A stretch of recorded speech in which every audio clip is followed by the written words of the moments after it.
Greetings, film fans. Lieutenant Fish is back with another kind of video. I've decided with the upcoming film festival season and some of the specials I'm starting to catch at the local Alamo Draft House in addition to the Violet Crown Cinema, I am going to start a new series of impromptu reviews. Unscripted, just immediate feedback or near immediate feedback based on my impressions of some of these movies, many of which will have been older ones re-released or in special productions, in some cases newer films, but just ones that are not getting as much attention as I feel they should be, perhaps. So the first review for this new series is the Belgian production Let the Corpses Tan, or Laissez bronzer les cadavres in the original. So this came out in 2017 in the film festival circuit, as far as I can tell, but has a limited theatrical release stateside right now. I caught a screening of this film at the Alamo Draft House, Charlottesville, but you will probably need to check locally for availability. It's probably only very limited screenings at some of the special art house cinemas. The landmark theaters may be carrying it. Special boutique cinema chains may have it as well, but I haven't done any real research for it. The main thing that caught my eye, I saw it listed on the calendar schedule, and then the trailer sounded like something I had seen on ScreenArchy.com's website about 6 months ago, maybe even a whole year ago when it made the film festival circuit. So I double-checked the trailer again without reading any reviews, reminded myself what it was looking like and that I had been intrigued at the time, and just went ahead and got a ticket for it as a blind buy, or blind watch, without any other information. So I would say I was quite favorably impressed by this movie. I am not nearly as familiar as I would like to be with the giallo genre or the European crime genre of the 70s, but I've been meaning to make a deeper investigation of both those genres in the near future, and I have a growing list of films to check out.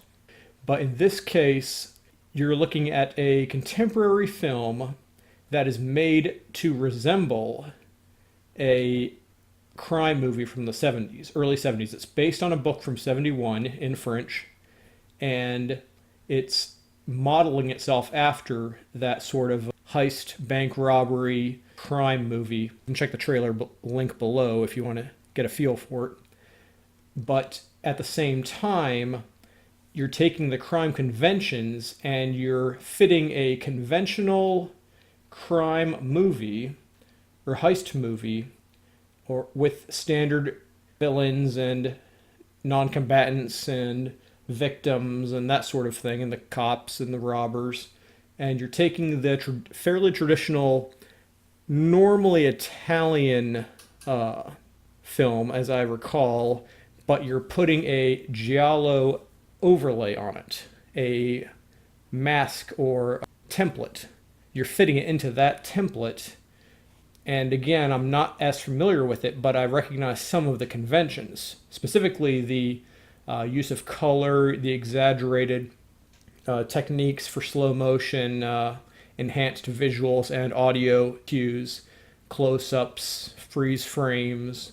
It is a very interesting combination, and it's not a perfect movie by any means, but it's extremely entertaining, or at least I was very entertained by it. The characterizations were very good. It's all in French with subtitles. It's not Italian, but you could definitely, imagine it as being a purely Italian flick in the same scenario.